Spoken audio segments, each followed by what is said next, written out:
Welcome to the BumbleKast. I'm your host, Ian Flynn, the Bumble King, and joining me as always is my Bumble co-host, Kyle, JCRB Krause. Oh, here we go. It's a Friday, and we have all the questions in the world that you could possibly want. They all come from our patrons over at patreon.com/BumbleKast, Ko-fi.com/BumbleKast, and our YouTube members. Yes, indeed. Let's not waste any time and get right into it, starting with this one from Nicole. My favorite version of Supersonic is in Sonic 2, where originally it was a secret in the game that you could get for stellar gameplay, or if a friend on the playground told you a rumor. Other people, though, prefer Supersonic to be a story beat. Can these versions coexist? At this point, probably not. I think Sonic has been well-established. Supersonic has been so well-established that you can't hide it, obviously. Unless there is like a last story type of thing with Supersonic that isn't, broadcast. Which even then is a little sketchy because the whole idea of play the game up to a point and then surprise, final chapter has also been well established. So I think folks are kind of ready for that pattern. But I mean, we kind of had the surprise Supersonic in colors, at least the Wii version, where it wasn't story related, but you get all the red star rings and Supersonic. That was a surprise. Mm-hmm. But that's not story related. And Nicole's asking about the two happening at the same time. So I guess the best you could come towards that was the original SA1, where you go through the whole game and then surprise, there's a question mark storyline. Then you get your Supersonic. Yeah. Right. That was the Super Shadow. That was the Sonic Adventure 1 was the first time where it had been a plot point. Yeah. Well, no. Sonic 3 and Knuckles. I guess technically, because you can't do Doomsday Zone otherwise and get the good. Yeah. And I guess you got the surprise transformation that's part of the story with SA2 with Super Shadow, because you didn't expect that coming. Yeah. I remember being shocked and hyped. But after that, I think it's established that, rule of cool, here comes the Super Hedgehog. I don't know. I don't know if you can go back. That genie is very thoroughly out of the bottle. Yeah. And we got a question from Noni. I know magic doesn't exist, and the term God is more of a moniker, but I still have a curious. If you were a warlock in the Sonic universe and you made a pact with any of the quote-unquote gods there, what sort of powers would you get, and what side effects are there? Depends on the god. My God. I mean, if you're going to make a pact with chaos, maybe you get cool water summons. Or maybe all the Chow you hatch are instantly S rank. Oh. You make a pact with Gaia. Well, which Gaia? You got to be very clear about this, because you get the dark one and you're going to summon goo monsters that make people lose their inhibitions. You summon the light guy and you suddenly have a craving for ice cream. This Gaia over here. This Gaia, that Gaia, all them Gaias. What happens if you made a pact with the End or Solaris? You become a sun or a moon? Well, with Solaris, you just are able to tell time perfectly. You are always punctual. Okay. And when nobody else is, it drives you crazy. You just want to burn it all down. Makes sense. There you go. Said you'd be here at 3:15. It's 3:17. Where were you? My coffee's cold. Yes. Oh, so that's what happened to Lanolin. Oh, no. Would Ariam be someone you could make a pact with? I'm thinking about it. I mean, she does have nigh unlimited power within the Reverie. Yeah. But she'd kind of just let you, lucid dream in there anyway if you were polite about it. So don't really know if you need to make a whole pact. Mm-hmm. Go to sleep, wake up in the Reverie. Hi there. I dreamed you up some cookies. Cookies. Can I fly now? Yay! They fly now? Oh, they fly now. And a question from Onyxodon. The Sonic franchise is no stranger to immoral villains, with Starline arguably being among the worst. But most also seem to have a certain standards they won't cross. So my question is, what's something that would be so profoundly awful and horrible that even the likes of Zavik, Mimic, and Starline would be taken aback and go, okay, that's evil. Even for me. For Mimic, I would imagine it's any unnecessary civilian casualties. Mm. Not that he cares about the people, but he likes being professional. He likes being precise. So just wantonly laying out city blocks or whatever, that's too much for him. Like Metal Virus, not his bag. That's sloppy. That's kind of pointless. Not his thing. Starline, I think, is a step further where he wouldn't like it if it's inefficient. It has to serve some kind of purpose. Even shock and awe tactics to instill fear is something. But if you're just kind of doing it for your jollies, or you're not doing it anywhere where people are going to hear about it, then what's the point? If you're going to be evil so people know that you're evil. Don't just be evil for giggles. It's a waste of time and resources, honestly. Oh, man. Zavok, no. I don't think there's anything beneath Zavok except technically the planet. Well, the planet's underneath all of us, if you really think about it. Nah, fair enough. And we got one from Peacock Queen. Who would win in a fight between Amy without the hammer and Chi-Chi in her early 20s? Chi-Chi. You add the hammer back into the mix, now we're talking about a fight. Yeah. All right. This one is from Rabbit Haver. As we know, the miracle of life is something that Silver holds incredibly dear. Of anyone in the cast, he's the most aware of how fragile it can be. He's certainly seen the most death and destruction, but he's also still very young and naive. I was wondering how you think Shadow would handle learning that someone he cares about a great deal, maybe someone who fills a parental role for him, doesn't value their own life all that much. Like that they were struggling with thoughts that they're worthless and feel that those around them would be better off if they were dead. How should the person revealing this information handle it so that he can understand? His reaction to this is something I'm struggling with a lot in an AU story I'm working on, and I would appreciate your insight and as much detail as you can offer. He would reject it wholesale, violently, very emotionally, because that person is wrong. Just inherently wrong. If you are struggling with these feelings yourself, don't mean to be a negative influence, but you are wrong. You do have worth. You do have value simply just by being. And that's a hard thing to wrap your head around sometimes. I know. But to have someone who has been a mentor figure to Silver and to suddenly say that they have no value when they clearly do have immense value to Silver himself, he would flatly reject the notion.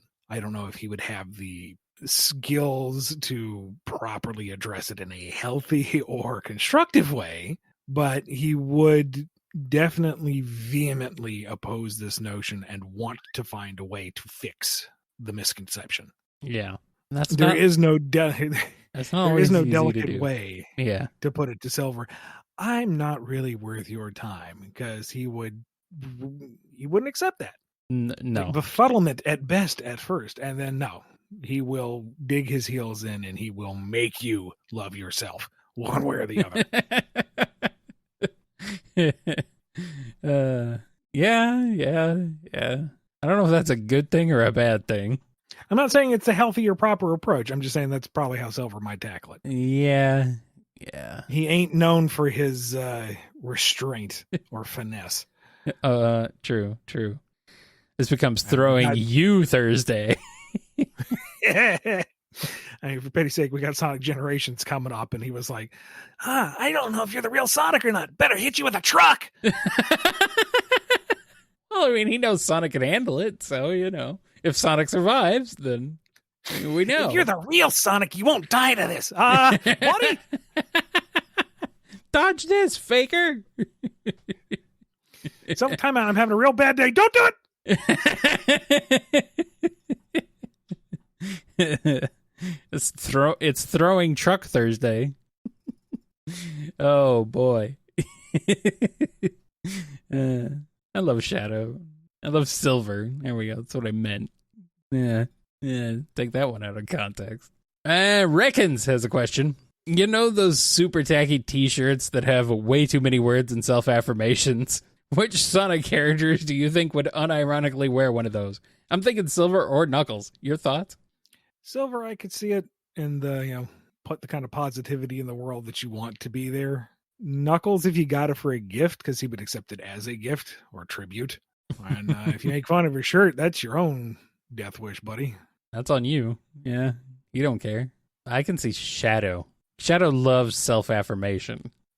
It's kind of his thing. Well, I can't argue with that. It's kind of his thing. He gets way too into it. He's like, this sounds just like me. I love it.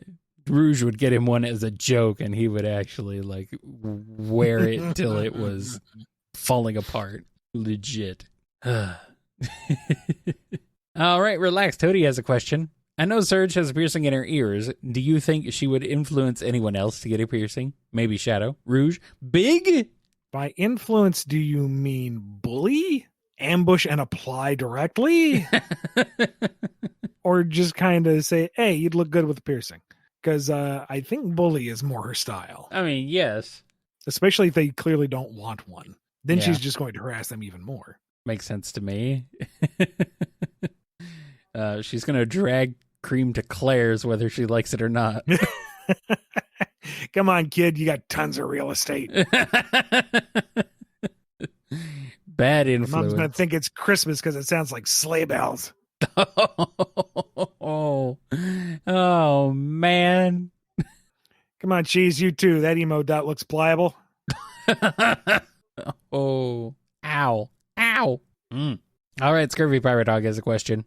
You've had questions about what if this or that Sonic character had to kill, or if they were willing to do this dark deed in the name of good and so on. But I ask you this, what if something happened so all the characters in the Sonic universe became immortal? None of them are able to die. No matter what you try, you can't kill anyone there anymore. How do they react now that none of them can do murder anymore? I think they're generally going to be the same. I was going to say, I mean, that's kind of how it already is. I mean, for the most part. The bigger threat is Eggman capturing them and imprisoning them inside robots. Yeah. And there will no sweet release of death for them at this point. They're stuck there forever unless Sonic frees them. Mm-hmm. And, the cartoon violence can go even further because we don't have to worry about, would Eggman actually survive that explosion? It's like, yes, he would. So Sonic gets to let loose a little bit, but he's not going to have the killer instinct. It's just he's going to stop the Eggman from being the bad man. No, Killer Instinct is a different franchise. No. Why? What? I'm just mad you beat me to it. They've been immortal for over 30 years, man. All right. Seth495 has a question. Apologies, but I need to ask this before the next game comes out. You once said that rather than making Eggman a better person, Sage is only going to make him worse in response to concerns of Eggman softening. How, though? Why would Sage's logic wanting something enable behavior worse than his own logic, drive, manic ego, and plans to begin with? And are we regressing Sage's gradual, quote, it was so much easier when they were simply enemies, feelings towards Sonic and company? What's going on here? Well, I can say whatever I want in terms of desires for these characters, but it ain't up to me ultimately. Mm-hmm. For all we know, the next game's going to come around and like, nah, Eggman's going to start turning good now. And it's like, oh, well.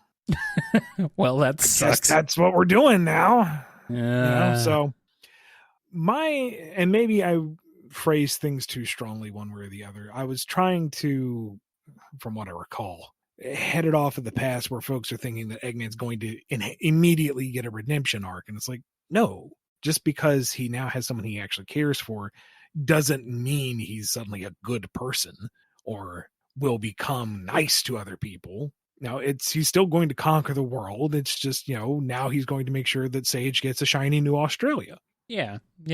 Now, Sage is still loyal to her father and his cause. So while it would make her sad that she had to target Sonic for that orbital strike, he was going to get in the way of Dad's plans to give her that shiny new Australia. So, boop, there goes the missile. Exactly. It's kind of tragic that they don't see the brilliance of her father and get in line with his ideals. Yeah. Really, it's very sad. They're lovely people. Boop, there goes the other missile. And I mean, Bowser has a kid. He's still evil. Oh, yeah. Arguably, having a kid made him worse. Just because they are a healthy, loving father-daughter doesn't mean that they're good people. Sage can still be evil while also being empathetic. Yeah. Makes sense to me. And our last question before we take a break is from Sleepy.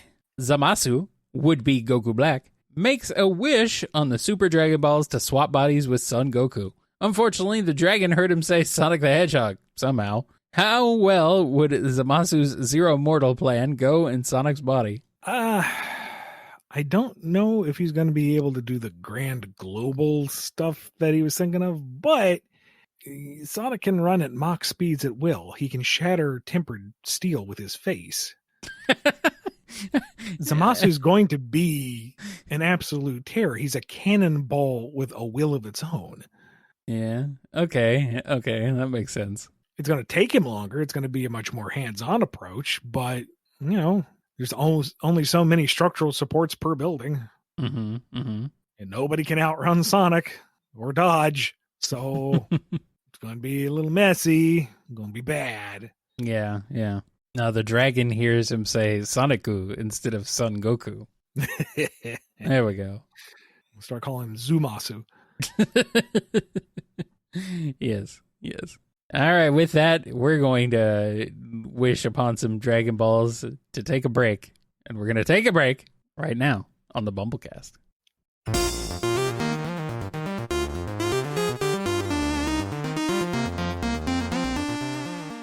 We have an ad here from Chaos Sonic 1. This is time to help a friend of mine, Una Florin, and her husband, H/. Una Florin's tumor has returned and she needs help getting rid of it. Any donations and commission help for the operation would be wonderful. You can help support her by going to her Ko-fi, that's ko-fi.com/FlorinRosie, or support her via adopting her art, they look cute, or you can also help them by asking her husband for commissions. He's at Hyro_/ at Twitter, and while they have already collected the amount needed, it never hurts to have a little extra just in case of more fun surprises. Thank you from Chaos Sonic 1, and from those of us here at the BumbleKast. You can find links down in the description of the episode. We are back, and it's time for a question from Soccercut. The Metal Virus arc in Sonic SatAM and the Doomsday Machine arc in the IDW comics. How does that work out? Maybe the most interesting thing about Metal Virus and SatAM is they would have to abandon the Great Forest, since becoming infected would be just a nightmare scenario. Yeah. So they would have to take refuge in Robotropolis. That's the only safe place. Oh, that's terrifying. And the Doomsday device, see, from what I remember, it was such an ill-defined doodad. Like, I think it was just launching UFOs that dropped deforestation spray or something. God, it's been a long time. But then Sonic and Sally used the deep power stones to blow up the central tower, right? Is that how it went? Yeah, I think so. So, that seems like a pretty straightforward, Sonic teams up with various buddies around the world to take down the UFOs themselves and then supersonics the tower. Yeah. Or, they needed the deep power stones specifically because they didn't have Chaos Emeralds in SatAM. So let's say Chaos Emeralds aren't in the mix for whatever reason. So they need these new McGuffins, the deep power stones, and it needs 2 people to activate. And you know what? Let's make that a gameplay element. You go around meeting all the various fuzzy buddies taking down the UFOs, and then your player selection is who Sonic's number 2 is to use the deep power stones. Nice. They didn't specify that this would be a game, but you know what? It can be a game. It can be whatever you want. Sonic Swordfighter has a question. How do you milk a chow, and what does it taste like? You don't. You can try. And even then, I would imagine it'd be very watery, like extra skim milk. I thought we had established that that chow themselves taste like marshmallows. I thought that was a thing you said. Very watered down marshmallow fluff. Be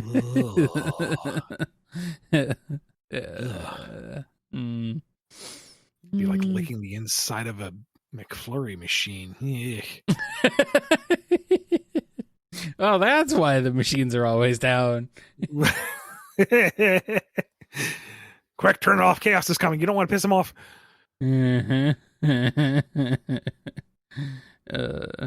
All right, Spoiler 1001 has a question. What would have happened if Scourge had dropped dead after going super? You said that was a risk before. He'd be dead. Well, Nobody would mourn him. Nobody? Well, Okay, I guess. maybe Fiona would be put out. Well, I mean, I guess if this happened before or after she knew him and they were together, maybe. Yeah. Maybe not before, though. Maybe Kinta bore out a principle. It's like, I do wish the boy could have reformed himself, but I will admit it's a little quieter these days. I mean, it makes some sense. Like, yeah, he's dead. He's just straight up dead. Sonic, you're looking thoughtful. Yeah, well, Scourge actually proved himself faster. He got to the grave before I did. Nice. Sally's over there going, too soon, Sonic. Too soon. Too soon. Show some class. Too soon. Should have waited at least a few more seconds. So it was like, you guys are weird. I'm going back to my time. Get out of here, future boy. Shadow's like, it's not too late. You can catch up.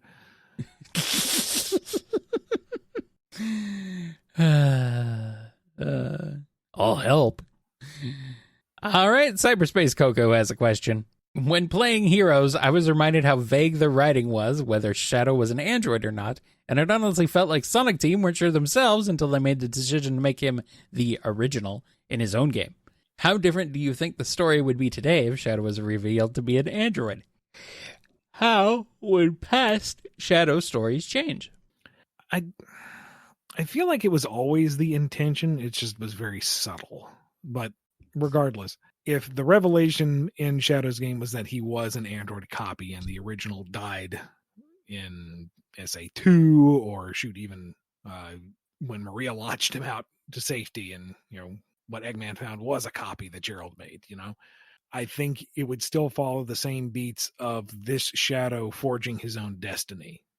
His memories of Maria are real to him, but he is not bound by the original Shadow's intentions, desires, whatever.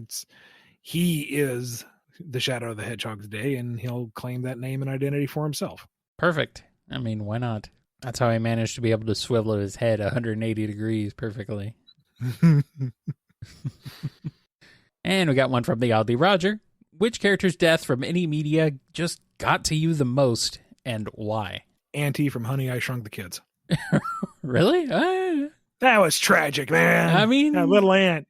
He fought hard. He fought for them, okay? They were friends. No! Also, I was 10. I don't know. I think one that sticks with me that is just a good death is Boromir in the extended version of Fellowship of the Rings. Yeah, specifically, yes. Like the theatrical version cuts out most of his pathos, and when I watched it in the theater, I was like, "Hey, you had it coming." And this is I hadn't read the books. Watching the extended cut, and it's like, "Oh wait, he feels like he's like the last dude alive, trying to keep humanity from falling to darkness." Yeah, he's with all these weird other races that have no concern about his people, and his dad's a little cray-cray. Literally, the entire fate of the human race is resting on his shoulders, and he has to escort the Hobbit. If he could just have the ring for just a minute, okay? He's not going to do anything evil with it. He's just going to, smite evil incarnate and save all of humanity. Can you not understand that for 5 minutes? Oh, wait, it got to me. I totally fell for the thing that they said would happen. I have besmirched my honor.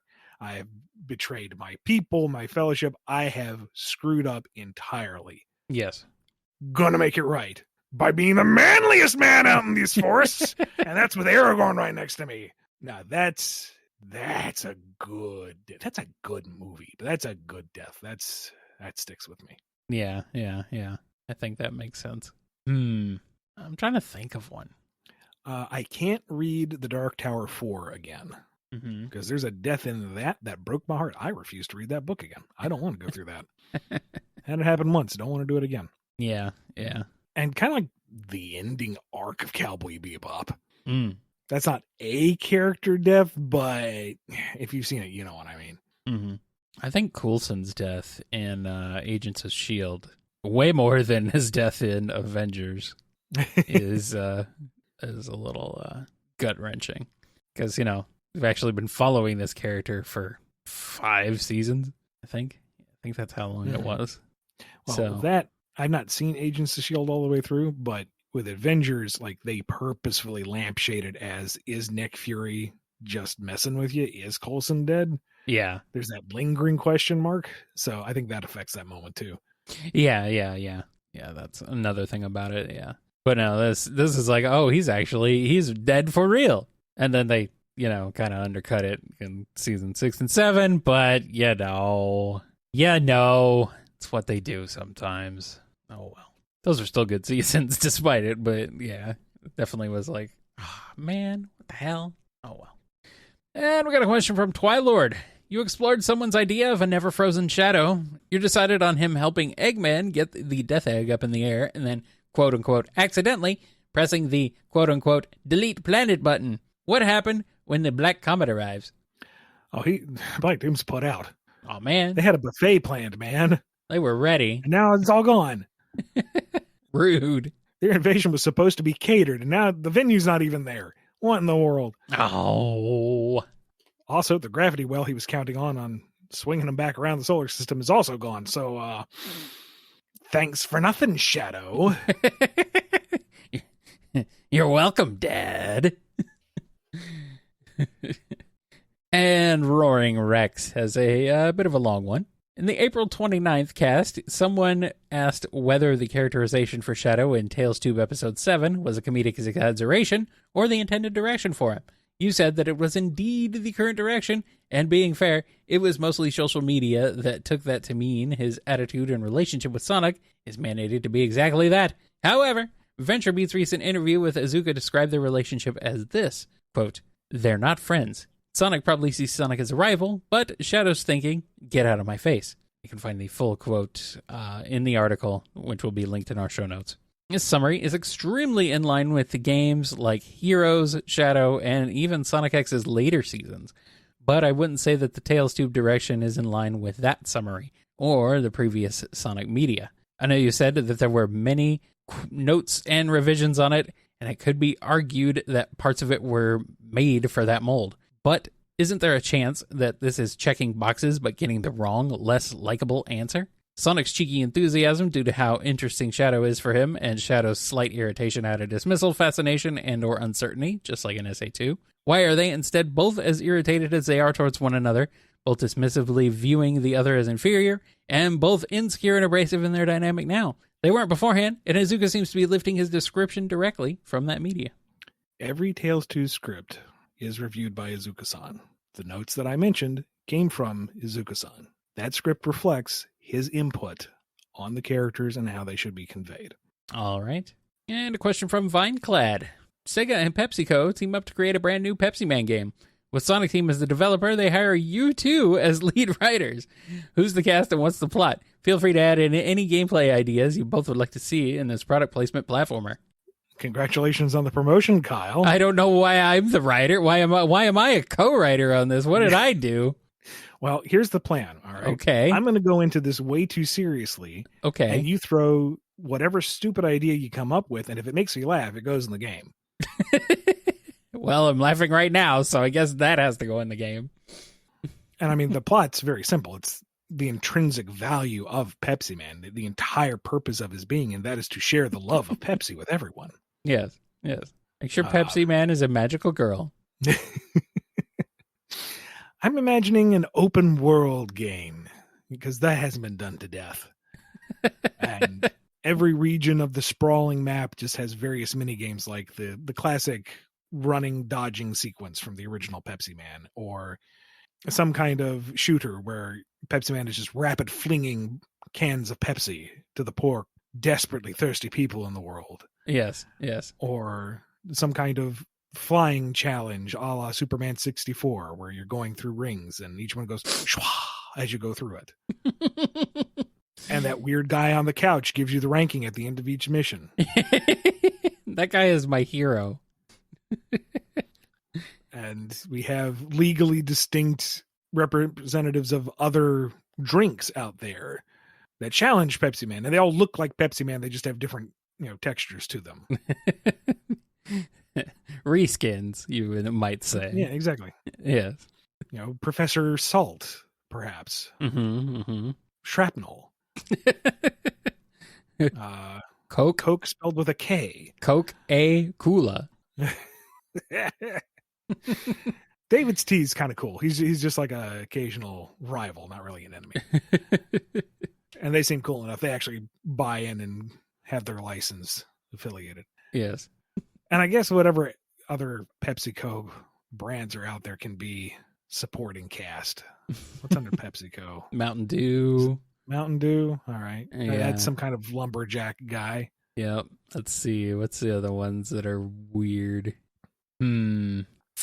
Shoot. Trying to think of other Pepsi brands. Crap. What is it? Ruffles. Ruffles is the adorable dog. Oh. Companion. Okay, so we're bringing Frito-Lay into this then, huh? I'm looking at PepsiCo here, so yeah, everybody Chester Cheetah can show up. Oh yeah, there you go. Yes. He offers you a mission, but warns you that it's dangerously cheesy. Crush 40 is doing the Pepsi Man theme song. Absolutely. The 7-Up spot. That's He's there for little retro. You unlock the retro 7-Up spot console game. I don't think on the old Genesis. I don't think 7-Up is Pepsi, but sure, we'll go with that. It's on this website. Really? Go and buy this website. Huh. All right. Have some Fritos and Tostitos to level you up. Yeah. There's a countryside area where there's the Quaker Oats guy. We got mug root beer. It's a big mug moment. Vector shows up as your Gatorade. Damn it. Yeah. Okay, I guess Pepsi does have 7-Up now. When did that happen? Huh. That is very strange. I am very confused by that. Everything's owned by 5 companies, so... Yeah. What is Sierra Mist now? Is that Starry? I think it's Starry now. Why is it called Starry? It's a stupid name. I mean, Sierra Mist is kind of dumb too, but at least it fits in with Mountain Dew. Weird. All right, Windstar Osprey has a question. If possible, could you tell us how old the Shijin warriors, Dulcie the dragon, Xion the white tiger, Bunker the tortoise, and Cinder the pheasant from the Archie reboot were supposed to be? Dulcie and Xion seem to be the same age as Sonic and Sally, physically for Dulcie, don't know if dragons were long-lived there, and Cinder looked to be around Cream's age. But Bunker could be anywhere from a teenager to an old master who's retained a mostly youthful appearance through chi mastery. Yeah, you're right on. I think Dulcie was meant to be... I think we had her slightly older, but in the same way, Vector is slightly older than everybody. It's a roughly comparable. Yeah, late teen, early not teen, and yeah, right on the money with Cinder. Bunker, though, I don't think she was an aged master, but I want to say I remember she was supposed to be an adult. Yeah, it's been so long, I don't recall. Yeah. Well, while we ponder that one, we do have one last question. It's sponsored by Sam Cybercat. Thank you for sponsoring Standard Questions. This one's from Where Drago 2. If Tails moved to Europe, would he have to change his legal name to kilometers per hour? No, he could still go by Tails and just have a pocket converter. He wouldn't have to if he moved to the UK, jolly old England. They still use they use miles. Why do they always have to be so darn persnickety? For some reason, you're in Europe. Use your kilometers. Well, it's imperial, That's what do you think? What do you think the empire is referring to, Ian? They don't have no empire no more. Well, they did at one point. That's where it came from. I know. For some reason, lengths and distances are in miles, inches. Although, hold on, I have inches. Yeah. It's weird. I don't know. It's a weird mishmash. It's all culturally been, combined and stuff. Cassie could probably tell us, but she's not here. So, well, we're stuck. Oh. This is it. Cassie's not here. Time to make fun of the UK. No. Let's not do that. We have a lot of people from the UK who listen to the show, Ian. Yes, and the world makes fun of the UK enough as it is. Anyway. I mean, UK makes fun of itself, so... And that's part of the charm, to be perfectly honest. Yeah. No one can insult the UK more than the UK can. It's true. Yeah, it's true. We love you, UK. Well, before I start an international incident, I should probably wrap it up here. I'm going to give a big thank you to all our patrons, including those in the UK, who go over to patreon.com/BumbleKast, Ko-fi.com/BumbleKast, and our YouTube members. Be good to yourselves, be good to each other, especially those in the UK. And we will see you next time on the BumbleKast. We're starting a spin-off called BumbleKast UK. It's the same show. It's just us saying, quite right, all the time. Well, I'm hungry. I need to get out of here. Go get yourself some food, sir. Yeehaw! Would he turn into Supersonic Rosé? Sure. We'll go with that. You've been listening to the BumbleKast, a co-production of Bumble King Comics and the KNGI Network. Original theme music composed by Ken Coda Snyder. Remixed intro by T-Lopes. Find out more information, along with podcast feeder links, MP3 downloads, and more at bumbleking.com and kngi.org.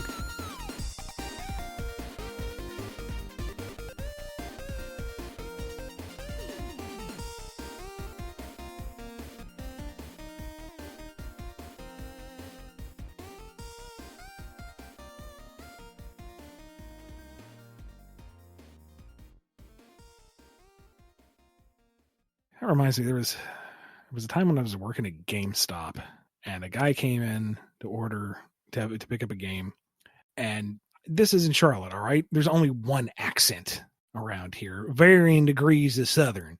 And this fella, he bought a game and he sounded like this, didn't he? Yeah. I thought he was being silly, so I joined in. And then he showed his ID, and he was from the UK, and I felt real stupid.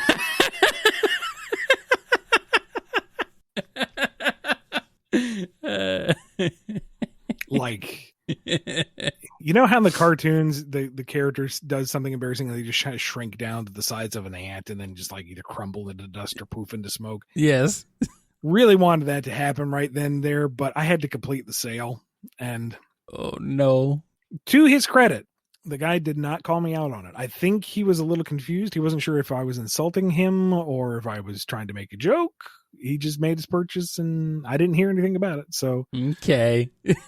Random British person who bought a game from me years ago. Thank you for being cool. I'm sorry I was an idiot. This just goes to show, don't make funny accents at people. Especially when it's their accent. Oh boy.